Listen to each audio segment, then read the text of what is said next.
5 top tips for letting agents on your compliance. Today I'm joined by the wonderful Sue Hopson, who is the compliance queen of lettings from the South Coast. She used to be head of compliance for Martin & Co. and also Winkworth, and is now an independent contractor, helping and guiding and supporting agents on their compliance. Sue, 5 top tips for letting agents on their compliance. Number 1, talk to me.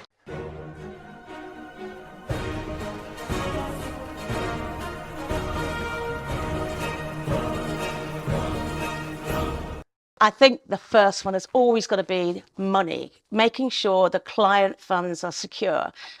Without the client funds, you haven't got a business. So I think one of the mistakes that offices and businesses make is that they don't have a division of duties.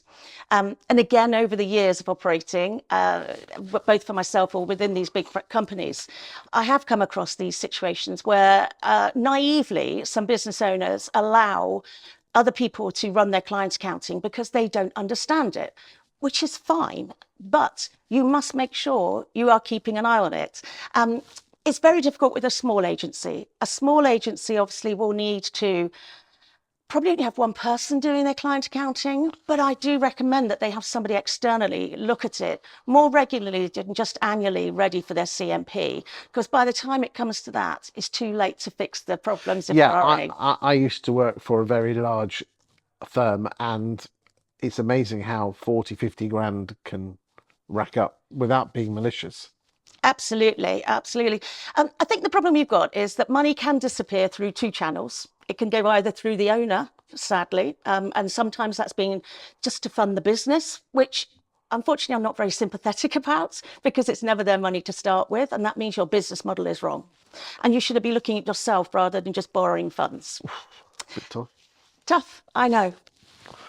And the second one is staff. And again, if you allow people to have that accessibility to the sort of volume of funds that we do have access to. Millions and millions. It's millions. And it's tempting. It's so tempting. And you really just don't know when that temptation will come and hit. Well, I've got a very good friend and client who 150, 200 grand. It nearly ruined him. It is really sad. I've seen it a lot of times, unfortunately, but that's the nature of my job.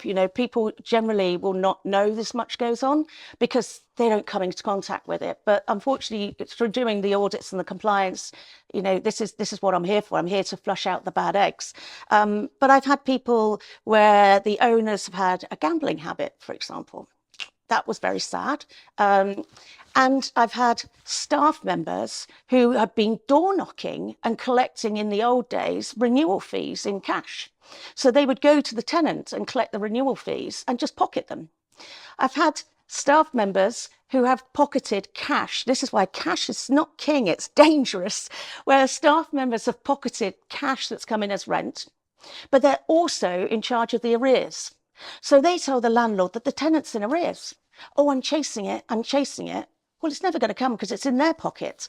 And until, the volumes stack up and somebody blows the whistle and goes, hang on a minute, this just doesn't seem to be right. I'm not getting my money. Where's it going? Then it all gets out. But it's too late by then. Number 2. The second one is prioritizing the deposit protection. That's the second place that's going to pull you over if you don't prioritize it. Again, CRM systems are fantastic. They have countdown clocks. They have everything to remind you that you need to protect that deposit. So really, there's no excuse to allow that deposit to not be protected in time and to not reach its final destination if it's a custodial deposit. I think the first mistake people make with deposits and thinking that the custodial scheme is perfectly safe is they never check to make sure it's reached its final destination. And that's where reconciling your deposits comes in. And again, often when I go out to businesses or remote audit, they say I don't need to do my deposit reconciliation because the DPS holds them or the TDS holds them. But you still need to make sure it reached the final destination. What do you mean the final destination? Because your CRM system, if you're running your client accounting through it, will tell you that it needs to be paid. But what you can do, sadly, is manipulate. tenants will soon shout up if they don't get the cash. Are you talking about getting the money to the TDS? Getting it there to the TDS to protect in the first place. And unfortunately, tenants are still not that savvy to think, I haven't had a certificate that, does that mean my deposit's not protected? They don't care. They're happy. Woohoo, new property. We've just moved in. It's gone. You know, the fact they paid the deposit has gone off their mind. They're now talking and focusing about their new business, their new property, whereas actually the business of the deposit has perhaps not been handled correctly. And again, I have seen this where the CRM looks great. It says that all the deposits have gone to the provider. But if you run the provider's report, i.e. the DPS or the TDS, you run that report and you find there's a massive difference. And that's because it's gone out of the CRM system, but it's not been paid to the DPS or the TDS. It's been paid to their own account, or to a staff member's account if they've managed to infiltrate it. There's again always a new way of somebody trying to find a way around it, to try and find a way of not having to protect deposits, etc., or trying to put them through the back door. So prioritizing that and running a reconciliation regularly, and I recommend doing that deposit reconciliation if you're a big business every month. It's not a big event. You should be able to do that every month, and that will pick them up quickly rather than waiting, as I say, until you do an annual accountant's report. It's too late then. Just before we go on to number 3, let's just say you looked back at the last 100 agents you saw. How many of them would have, on the financial side, both malicious and non-malicious mistakes? And we're not talking a couple of grand here, we're talking the big numbers. What sort of percentage do you think? I think that's really difficult because it's slightly biased, because I tend to be given the difficult ones. So if I'm working for one of the big brands and they have instructed me, I tend to get the more difficult cases, specifically because of my experience and longevity. So I know what I'm looking for. So that makes it a biased opinion and a biased answer, in that there are going to be problems, which is why I've been hired. If I go out on the street and just do my due diligence, if I'm just looking at something for somebody, again, very difficult. But I worked with a business recently who was trying to buy a liquidator company, and a company that was going into liquidation. And unfortunately, the company didn't realise what the level of money was that they were missing. So again, is that naivety or malicious? Not quite sure which it falls in. Because they've had it. If you'd had a glass of gin and tonic, are we talking like 10% of firms? Bit more, do you think? It's difficult to say, isn't it, Chris? Because am I in the right ballpark, or am I a bit low? I think you're probably about right. Okay, slightly naughty to ask that, but I have to ask. What's number 3? And number 3, if you're going to be a good agent, purchase some decent templates. And those templates need to be your landlord terms of business and your tenancy agreement. And then the third template, really, in my mind, is always the inventory. So make sure that you've got the core documentation in place that actually is going to be watertight and legible. So you can get them from Property Mark if you're a Property Mark member? Yes, you can get them from Property Mark. Any external sources? Yes, the good lawyers that we've got that are industry specific, Payne Smith, Duncan Gregory, Anthony Gold, they can all provide you with something that's specific. And I always find it funny, but I do come back to that silly little model tenancy agreement that gov.uk put out. And I found it actually recently again and had a quick look at it. And it's been in circulation for years now. Well, not that many years, but they brought it out when they were trying to push tenants to take a 3-year tenancy and for agents to provide a 3-year tenancy. And isn't that ironic that we've just done a total U-turn from their model tenancy agreement and we're going to make them monthly periodic?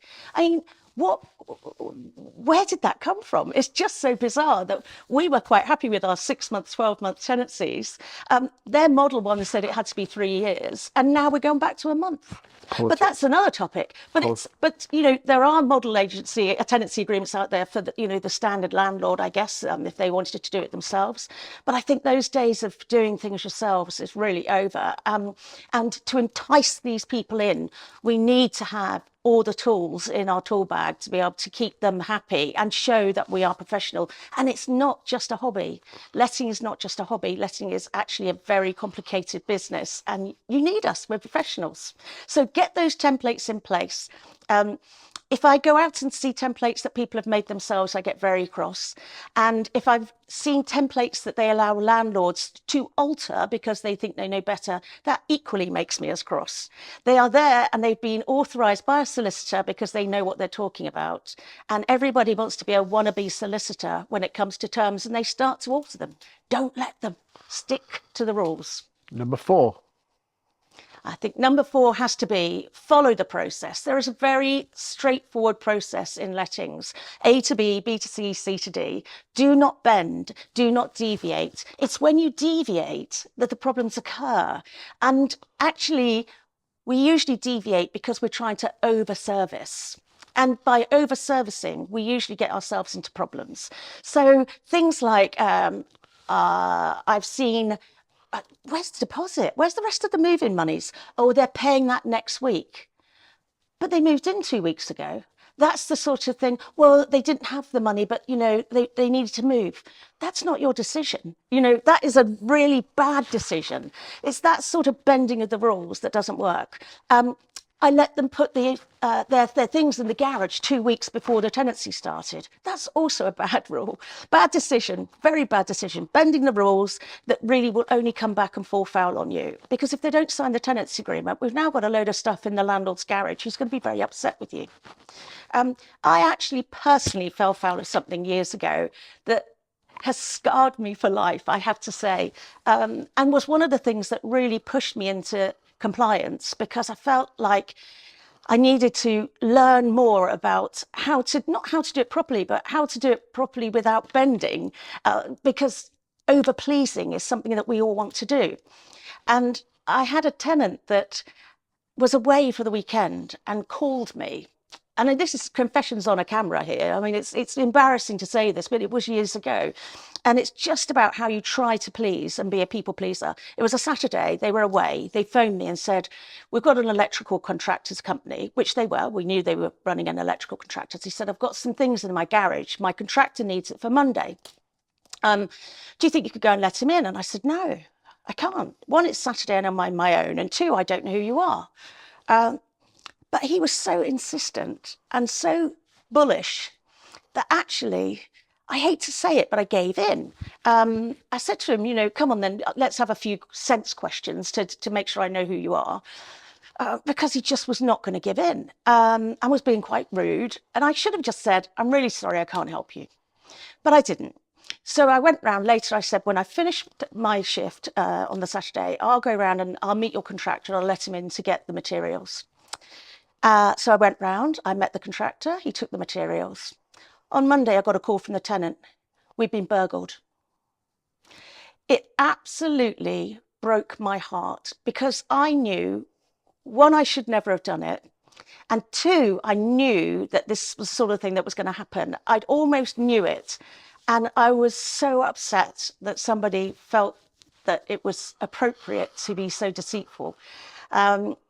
And of course, he got a crime number and he probably got his load more materials back on his insurance. But it really made me realise that bending the rules doesn't work. Stick to the knitting. Indeed. Right. Number 5. Number 5 has got to be training and monitoring your team.